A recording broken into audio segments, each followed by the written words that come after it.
মানুষ জন্মগতভাবে দুটা জিনিসকে চায়, এটা মানুষের স্বভাব। চাই ছোট হোক চাই বড় হোক, চাই নারী হোক চাই পুরুষ হোক, চাই শিক্ষিত হোক চাই অশিক্ষিত হোক, চাই গ্রাম্য হোক চাই শহরের হোক, প্রত্যেক মানুষ দুটা জিনিসকে মনে প্রাণে এটা চাওয়া, এটা প্রত্যেকের স্বভাব।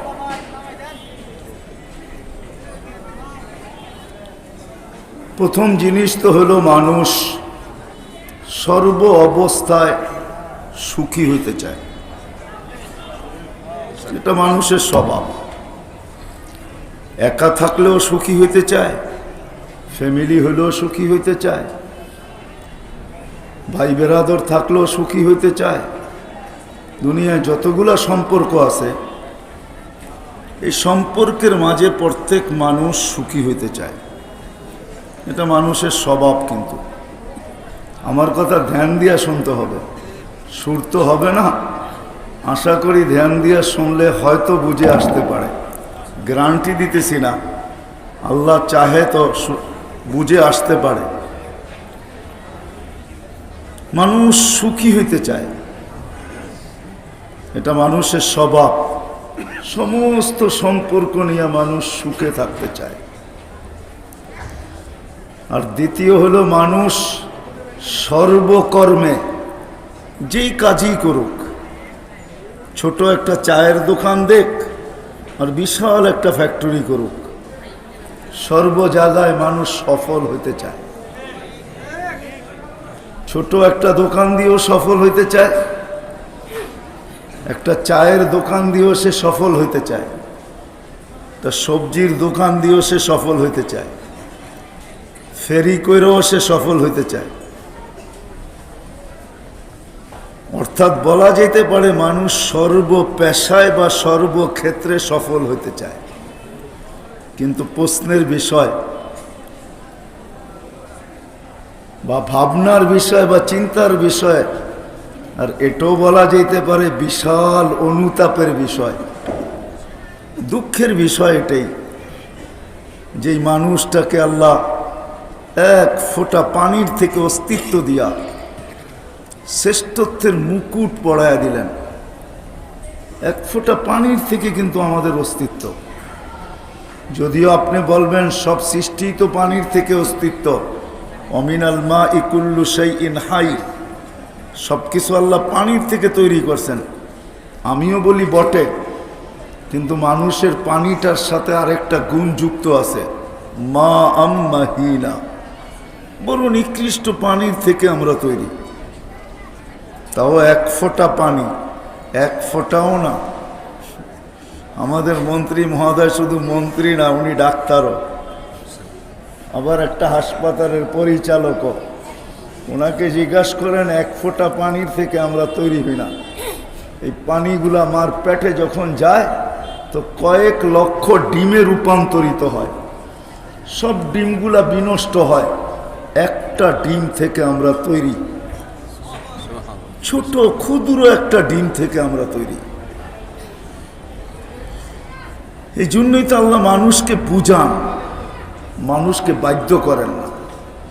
আল্লাহ ইচ্ছা করলে মানুষকে বাধ্য করতে পারেন, আল্লাহর জন্য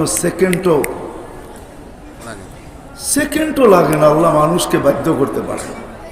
এই জন্য আল্লাহ আমাদের দৃষ্টি আকর্ষণ করছেন, মানুষ শুধু ডাইনে বামে দেখো না, মাঝে মাঝে উপরেও দেখো। উনদুরিলা সামাই ওয়া ইরতিফাইহা, আকাশ দেখো, উচ্চতা দেখো। তারাউনাহু বিগাইরি আমাদ, কোথাও তুমি খুঁটি পাবে না। বিজ্ঞান অনেক কিছু আবিষ্কার করছে, আমি মানি। সৌরজগৎকে গাইটা গাইটা দেখতেছে, আমি মানি। কিন্তু আজ পর্যন্ত কোথাও খুঁটির অস্তিত্ব বিজ্ঞান পায় না, আর কোনোদিন পাবে না। আল্লাহর কথাই সত্য, তারাউনাহু বিগাইরি আমাদ, খুঁটি ছাড়া একটাও না। সাবা সামাওয়াতিন তিবাকা, একের পর এক 7টা, আবার 7টা এক সমান বড়ও না। কিন্তু আল উলা আমামা সানি কাহালকাতিন ফিল ফালা, দুনিয়ার সবচেয়ে বড় স্টেডিয়ামের ভিতরে যদি ফুটবলটা মধ্যখানে রাখা হয় তো ফুটবলটা স্টেডিয়ামের তুলনায় যতটুকু ছোট, প্রথম আকাশটা দ্বিতীয়টার সামনে এরকম ছোট, দ্বিতীয়টা তৃতীয়র সামনে, তৃতীয়টা চতুর্থের সামনে, চতুর্থটা পঞ্চমের সামনে, পঞ্চমটা ষষ্ঠের সামনে, ষষ্ঠটা সপ্তমের সামনে, এরকম ছোট। ফাওকা সাবঈ সামাওয়াতিন বাহার, 7 সমুদ্রের উপরে সমুদ্র, ফিহি সামানিয়াতু আওয়াল, তার ভিতরে 8 ফেরেশতা দাঁড়ানো, আলা আনাকিহিম আরশুর রহমান, তাদের কাঁধে আল্লাহর আরশ, ওয়া কানা আরশুহু আলাল মা, আল্লাহর আরশ পানির উপরে। তা আল্লাহ বলে দেখো না, এটাও কিন্তু বাধ্য, আল্লাহ এটাকে বাধ্য করছেন দাঁড়ায় থাকতে। এই জন্য আরেক জায়গায় আল্লাহ নিজেই বলছেন, ওয়াদাতু আমরি আলাস সামাওয়াতি ফাস্তাকাল্লা, আমার হুকুম রাখতে দেরি, এটা স্থির হইতে দেরি হয় নাই। আল্লাহ ইচ্ছা করলে আমাদেরকেও বাধ্য করতে পারতেন, কিন্তু না, আল্লাহ আমাদেরকে বুঝান। এটা তো আমি একটা দেখাইলাম, আরো দেখানো যায়, হাদিস বড় লম্বা। আল্লাহ বলছে, উনদুর ইলা শামসি ওয়া শুআইহা ওয়া উনদুর ইলাল বিহারি ওয়া আমওয়াজিহা ওয়া উনদুর ইলাল জিবালি ওয়া ইস্তিকরারিহা ওয়া উনদুর ইলাল আরদি ওয়া ইত্তিসাইহা কুল্লু যালিকা ইউকাররিরু জালালি ওয়া জামালি। সব আমি বাধ্য করছি বিদায় যে প্রত্যেকটা তার জায়গায় স্থির। জমিন পানির উপরে ভাসমান, এটি সত্য। শুধু ভাসমান না, সূর্যের পিছে ছোটে, এটাও সত্য।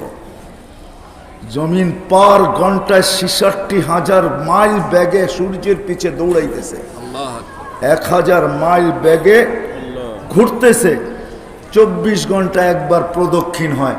আমাদের গায়ে তো কোনো বাতাসই লাগে না, কেন? আল্লাহ বলছে, ওয়াজআলনাল আরদা কারারা, আমি মানুষ জমিনকে তোমাদের শান্তির জায়গা হিসাবে নির্ধারিত করছি।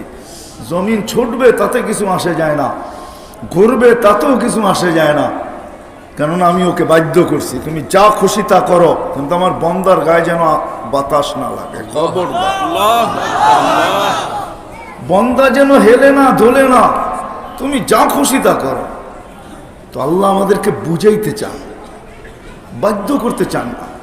নাহলে সাভারের মানুষ, হায় হায় হায়, এক ফোঁটা পানির থেকে যিনি আমাদেরকে অস্তিত্ব দিলেন, এক ফোঁটা পানি বলাও ঠিক হবে না, এটাকে 100 ভাগ না 1,00,000 ভাগ করার পরে যতটুকু হয়েছে অতটুক থেকে যিনি আমাদেরকে অস্তিত্ব দিলেন, নিশ্চয় দিলেন, নিশ্চয়।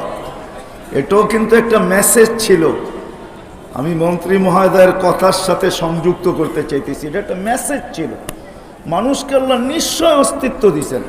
কোনো সৃষ্টি মানুষের মতো নিশ্চয় জমিনে পা রাখে না।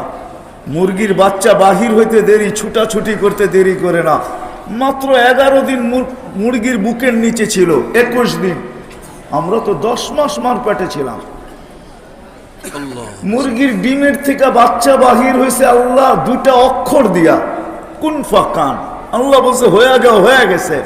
আমরা তো কুদরতি হাতের তৈরি, আল্লাহ তো আমাদেরকে কুদরতি হাত দিয়ে তৈরি করছেন। 10 মাস সময় নিছেন। আমরা নিশ্চয় জমিনে পা রাখি, দাঁড়াইতে গেলেও বৎসর অপেক্ষা করতে হয়। 1 বৎসরের কমে আমরা দাঁড়াইতেও পারি না, অপেক্ষা করতে হয়,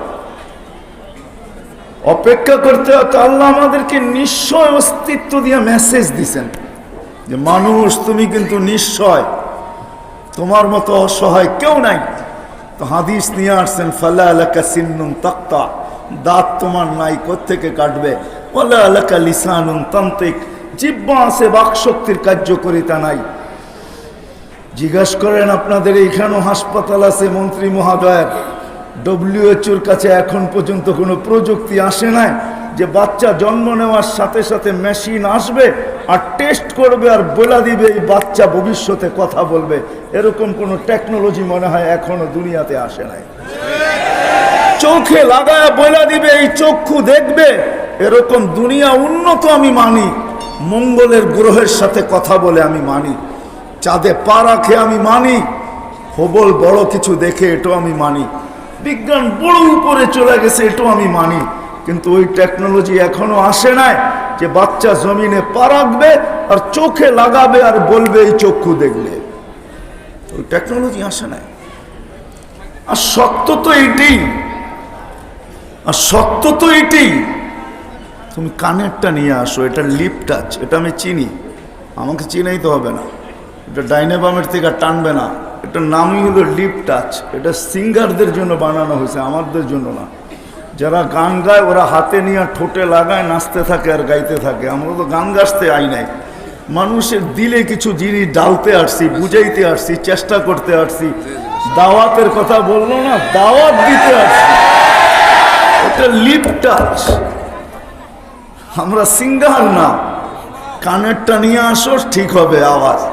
কেন আমি ডাইনও দেখবো বামেও দেখবো, আমি তো মূর্তি না, তাহলে তো মূর্তি আইনা বসায়া দিতে হবে আর একটা লাগায়া দিয়া ছেড়া দিতে হবে, ও ডাইনে বামে দেখবে না। তো যেটা বুঝাইতেছিলাম, আল্লাহ আমাদেরকে মেসেজ দিছেন যে তোমাকে নিশ্চয় অস্তিত্ব দিলাম, মানুষ একদিন আসবে, যদিও নাকি তুমি হারায়া যাবে। আজকে আমাদের সমাজ হারায়া গেছে, নারী নারীত্বের ভিতরে হারায়া গেছে, পুরুষ পুরুষত্বের ভিতরে হারায়া গেছে, যুবক যৌবনে হারায়া গেছে, শিক্ষিত লোকগুলা শিক্ষিত হওয়ার পরেও হারায়া গেছে, ধনী ধনাট্য ধন পাওয়ার পরে হারায়া গেছে। আমরা প্রত্যেকে হারায়া গেছি। যদি আপনি প্রমাণ চান, আমি চোখে আঙ্গুল দিয়ে প্রমাণ দিতে পারি, আমরা সব হারায়া গেছি। হারায়া যাওয়ার অর্থ হলো যে আল্লাহ এক ফোঁটা পানির থেকে অস্তিত্ব দিলেন। হায় হায়, ধনী ধন পাওয়ার পরে উচিত ছিল সারাদিন আল্লাহর কদমে পড়া থাকা, আল্লাহর কুদরতি পায়ে পড়া থাকা। কোরআন বলে আগনা ওয়া আফকার, কোরআন চিৎকার দেয়, আল্লাহ বলে আমি তোকে ধনী বানাইছি, তুই তো নিশ্চয় ছিলি। ফালা লাকা সিন্নুন তাক্তা, দাঁত ছিল না তুমি কাটবে। ওয়ালা লাকা লিসানুন তানতিক, জিহ্বা ছিল কিন্তু বাকশক্তির কার্যকারিতা ছিল না।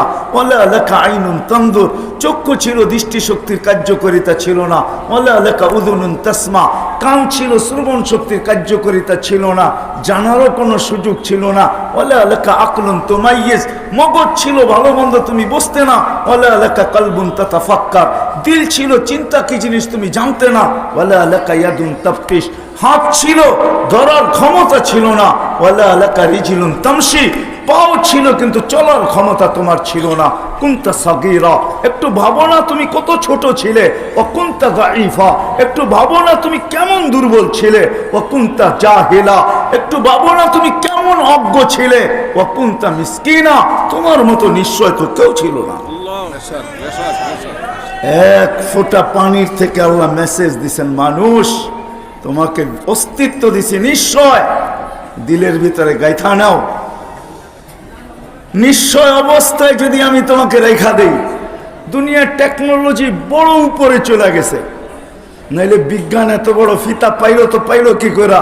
আমাদের দুনিয়ার থেকে সূর্য 13 লক্ষ গুণ বড়। কি বলেন?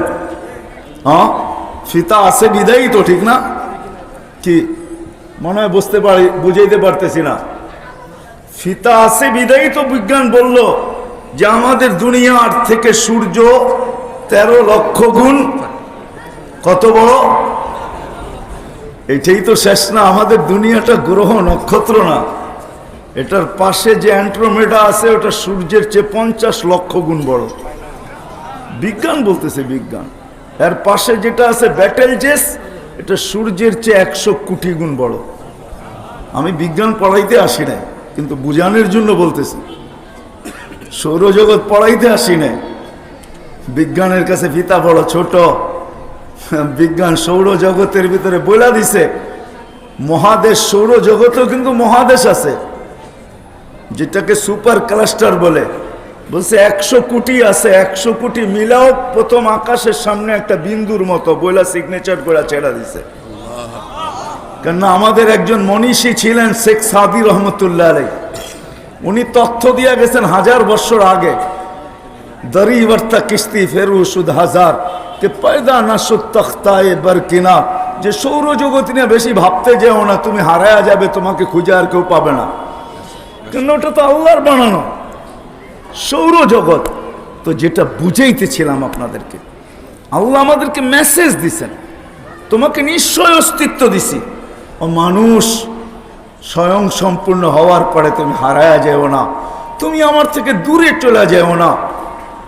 তুমি ভুলে যাও না, বরং সত্য এটাই, তুমি নিশ্চয়তার থেকে বাহির হইলে কি হবে?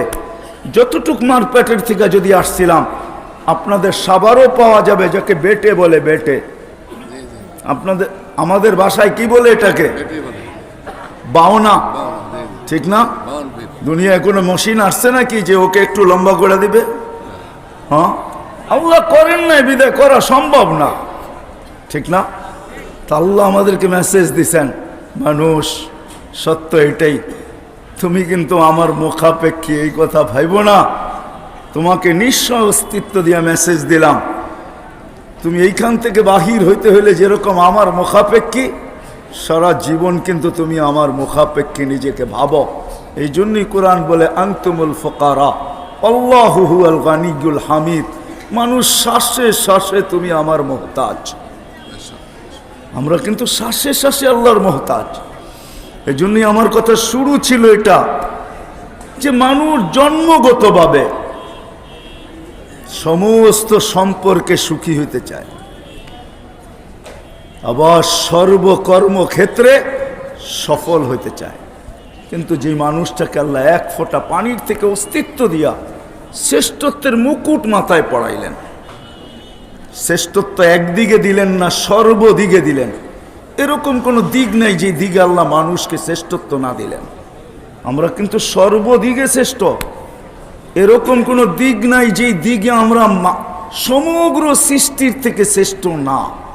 হইতে পারে আফ্রিকার মানুষটা দেখে আপনার হাসি আসতে পারে যে এটা তো না রং আছে না ঢং আছে, কিন্তু তারপরও সৃষ্টির সেরা, এতে কোনো সন্দেহ নেই, সর্বদিকে সেরা। এটা আল্লাহ বলতেছে ওয়ালাকাদ কাররামনা বানি আদম।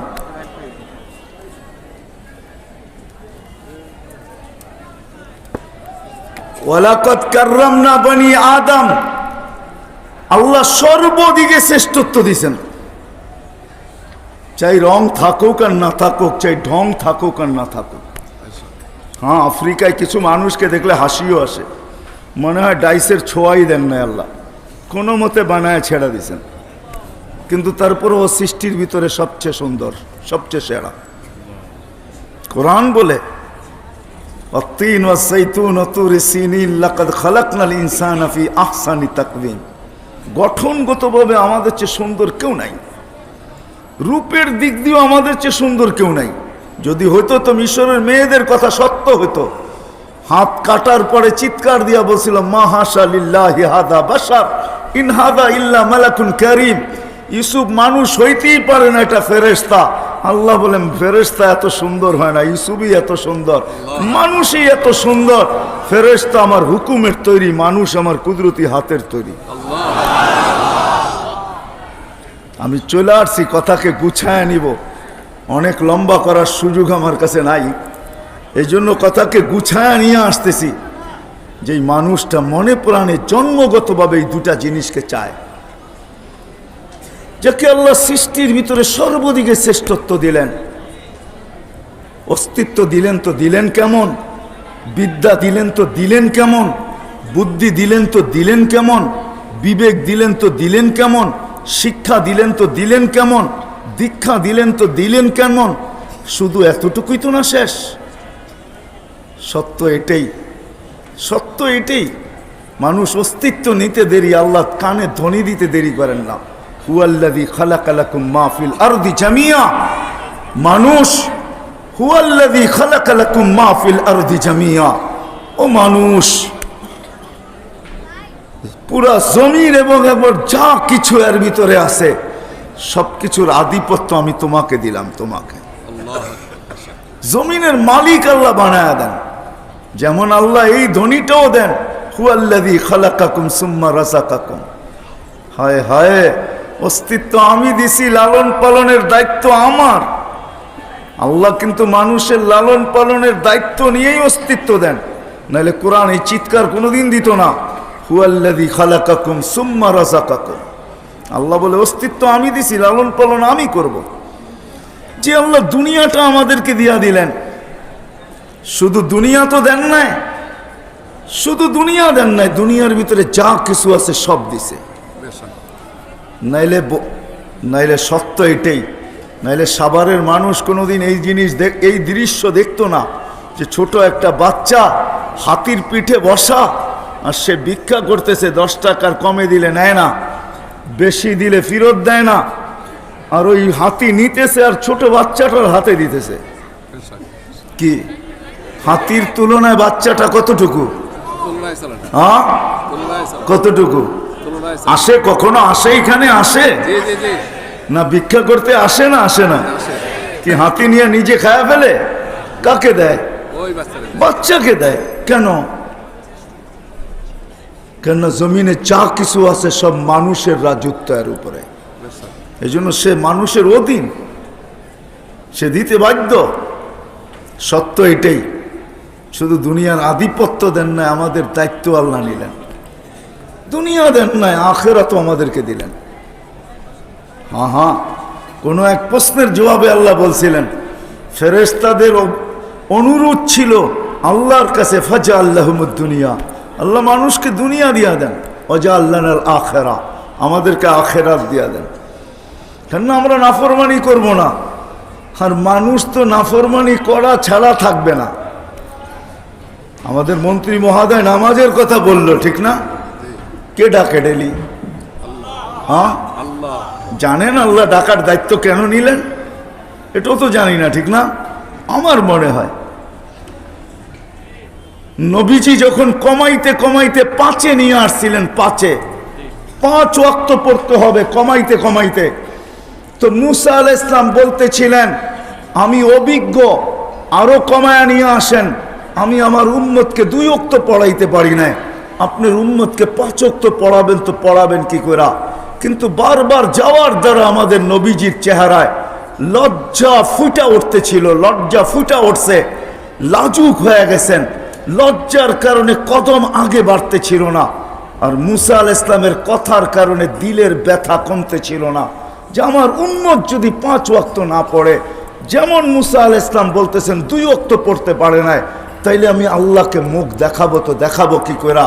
আমার মন বলে ওই সময় আল্লাহ কানে কানে বলে দিয়েছেন, বন্ধু নিয়ে যান 5 ওয়াক্ত, আমি ডাইকা ডাইকা আপনার উম্মতকে পড়ায় নিব, আপনি চিন্তা করেন না। কোন উম্মতের ব্যাপারে আল্লাহ দায়িত্ব নেন নাই। আমি ডাইকা ডাইকা পড়ায় নিব, চিন্তা করেন না, আমি ডাইকা ডাইকা পড়ায় নিব। হায় আফসোস, হায় আফসোস। আজানের আওয়াজ তো হয়, কানে তো যায়, 24 ঘন্টা আল্লাহটা ভোগ করি, অক্সিজেন কান নেই। হ্যাঁ, 1 মিনিটের জন্য বৎসরে লোডশেডিং হলে অসুবিধা কি? সাভারে 1 মিনিটের জন্য অক্সিজেন থাকবে না, কি আল্লাহ পারে না? হ্যাঁ, অসুবিধা হবে কোনো? কোনো অসুবিধা হবে না, ঠিক না? হ্যাঁ, হ্যাঁ, মরা যাবে। কোনোদিন বসে ভাবছেন যে ডেলি অক্সিজেন নেই, 1 মিনিটের জন্য যদি আল্লাহ অক্সিজেনকে হাওয়া করে দেয়, তাহলে আমার কি দুরবস্থা হবে? আজ পর্যন্ত তো 1 টাকাও বিল দিলাম না, আজ পর্যন্ত তো বিল তো দূরের কথা, সারা দিনে এই মজমা একজনও নাই যে 100 বার ডেলি আল্লাহ বলে। 100 বার আল্লাহ বলার পরে বলে, মালিক সারা দিন অক্সিজেন নেই, 1 টাকাও বিল তুই দেস না, নেস না, কোনোদিন কাগজও আসে না। মানবতার খাতিরে নিজের উপরে অবধারিত করলাম যে আমি ডেলি 100 বার তোকে আল্লাহ আল্লাহ আল্লাহ আল্লাহ বলে ডাকবো। রাগ হয়ে গেলেন? বলেন কয়জন আছি 100 আল্লাহ বলি? না না, এত লোক কন্টিনিউ ডাকি না ডেলি। আমি ডাকবেন এটা বলি না, ডাকি বলছি, কন্টিনিউ ডেলি ডাকি। এরকম কয়জন আছি 100 বার ডেলি আল্লাহ ডাকি? আচ্ছা, আমাদের মন্ত্রী মহোদয়কে জিজ্ঞাসা করেন ডেলি কয় লিটার অক্সিজেন নেই? 550 লিটার অক্সিজেন নেই, 550 লিটার।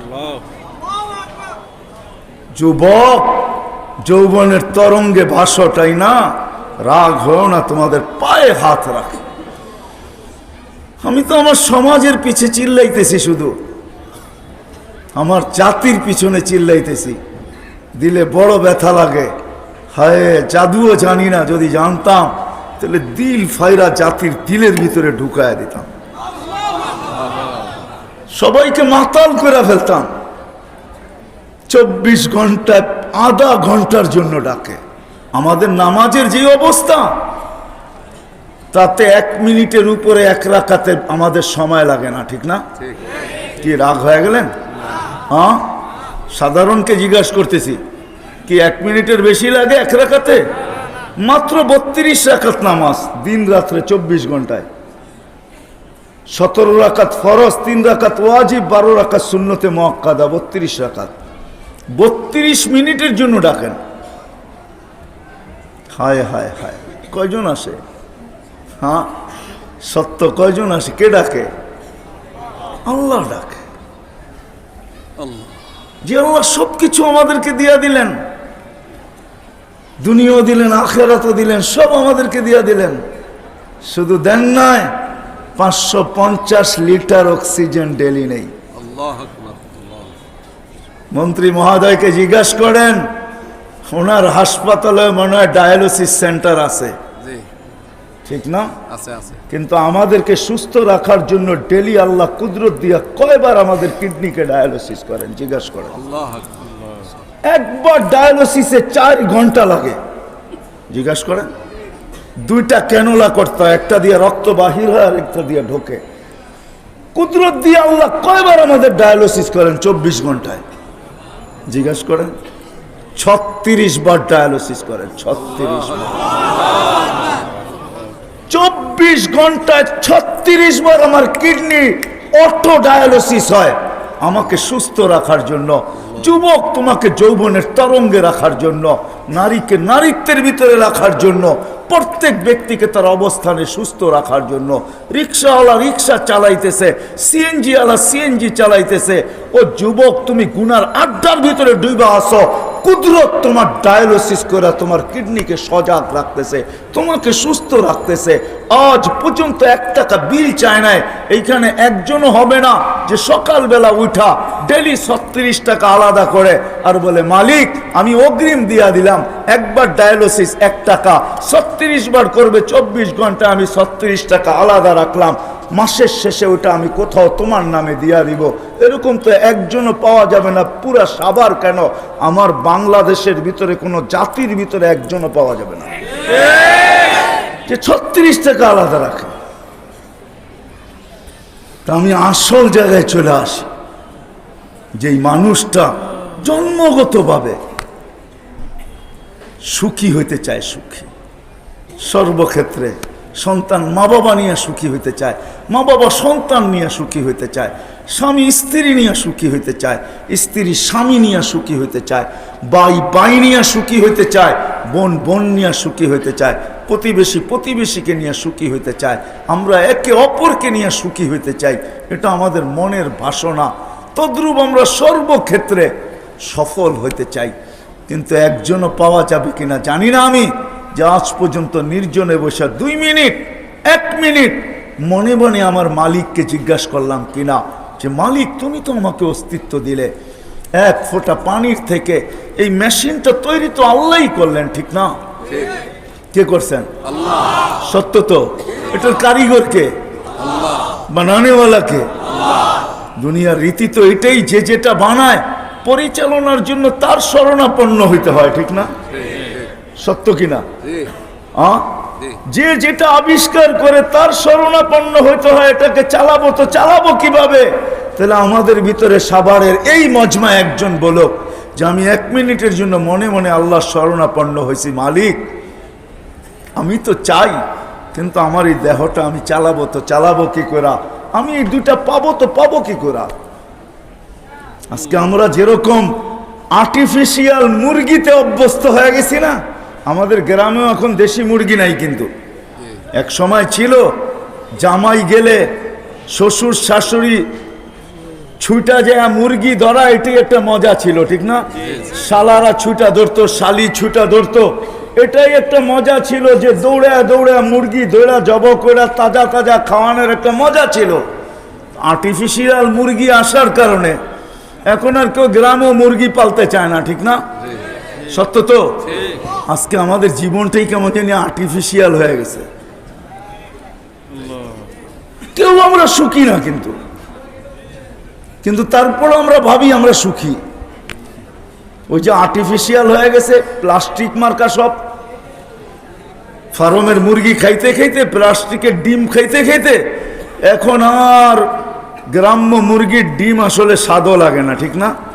কি বলেন? সত্য তো? ওটা তো ছোট ছোট হয়, স্বাদ লাগে না। তো যেটা বুঝাইতেছিলাম, আমরা 1 মিনিটের জন্য আল্লাহকে জিজ্ঞাসা করি নাই যে আল্লাহ আমি সুখী হইতে চাই, আমি সফল হইতে চাই, আমি কি করে হব? কেন এটা বানানেওয়ালা আল্লাহ। কে? কে? এই জন্য আজকে কোনো সম্পর্ক নিয়ে কেউ সুখী না। রাগ হয় না। সুখী যদি হইতো তাহলে দুনিয়ার কোথায় কি আছে এটা আমার বিষয় না। আমার সমাজে, মুসলিম সমাজে কোনোদিন বৃদ্ধাশ্রম হতো, এটা আমার মাথায় ধরে না। এটা কি করে হয়? মুসলিম সন্তান মা বাবাকে বৃদ্ধাশ্রমে রেখে আসবে করুণার বাহানা দিয়া। মুসলিম সন্তান সর্বশেষ মা বাবার চেহারাটা দেখবে না, এটা আমি বুঝাইতে পারি না। জানি না আপনারা বোঝেন কি বোঝেন না, আমার বুঝে আসে না। মা বাবাকে দাফন করবে না, সে শরীক হবে না, এটা আমার বুঝে আসে না। আমাদের দেশের সমস্ত সিভিল কেস সব আপনজনের বিরুদ্ধে। সিভিল কেস তো বোঝেন, জাগা জমিনের কেস। আমি তো মাঝে মাঝে ভাবি, ভাই যখন ভাইয়ের বিরুদ্ধে কেস করে তো আমার একটা হাদিস মনে ওঠে যে আল্লাহ তো বলতেছে তোর মার সিনার ভিতরে তোর মার সিনায় আমি 2টা পাতলা রক জারি করছি, লবণন খালিসা, পিওর দুধ, যার বিকল্প কিয়ামত পর্যন্ত আসবে না। এই জন্য প্যাকেটজাত দুধ দুনিয়ার হাই কোয়ালিটি হইতে পারে, দামির থেকে দামি হইতে পারে, ডাক্তার লিখতে পারে, কিন্তু ওই প্যাকেটের গায়ে লেখা আছে মার দুধের বিকল্প নাই। যেরকম দামি থেকে দামি সিগারেটের গায়ে লেখা আছে স্বাস্থ্যের জন্য ক্ষতিকর, মার দুধের বিকল্প নাই। কিন্তু ভাই যখন ভাইয়ের বিরুদ্ধে কেস করে তো আমার এই হাদিস মনে ওঠে, আল্লাহ তো বলতেছে পিওর দুধ, তুই এই দুধে গাদ্দারি তালাশ করে পাইলি তো পাইলি কই? ওই কবিতাই মনে ওঠে, রাদিতা মিন দুররিহা ওয়া গাদারতা ফিহা। এক জায়গার থেকে দুধ পান করলি তুই গাদ্দার হলি তো হলি কি কইরা? আল্লাহ তো পিওর দুধ দুইজনকে পান করাইলো, যার কোনো বিকল্প কিয়ামত পর্যন্ত আসবে না। আর সত্য এটাই, আমাদের দেশে বেজালের সংখ্যাই বেশি, হাইব্রিড বেজাল, ঠিক না? ফরমালিন, ঠিক না? কি আচ্ছা আমাদের দেশেরটা বাদই দেন, মন্ত্রী মহোদয়কে জিজ্ঞাসা করলে বলতে পারবে দুনিয়ার অনেক দেশ আছে ওরা পানির থেকে অ্যালকোহল বেশি ব্যবহার করে, ঠিক না? কিন্তু ওই দেশের মার দুধেও অ্যালকোহলের ছোঁয়া নেই। যখন বাচ্চা জন্ম নেয় তো ওই দুধ যখন মা বাচ্চাকে দেয়, কসম খোদার আজ পর্যন্ত অ্যালকোহলের ছোঁয়া ডাক্তাররা পান নাই। কারণ আল্লাহ সত্যবাদী, ওমান আসদাকু মিনহু কিলা, আল্লাহর চেয়ে সত্যবাদী আর কে হইতে পারে? আল্লাহ বলে পিওর দুধ, তুই এখানে গাদ্দারি পাইলি তো পাইলি কোথায়?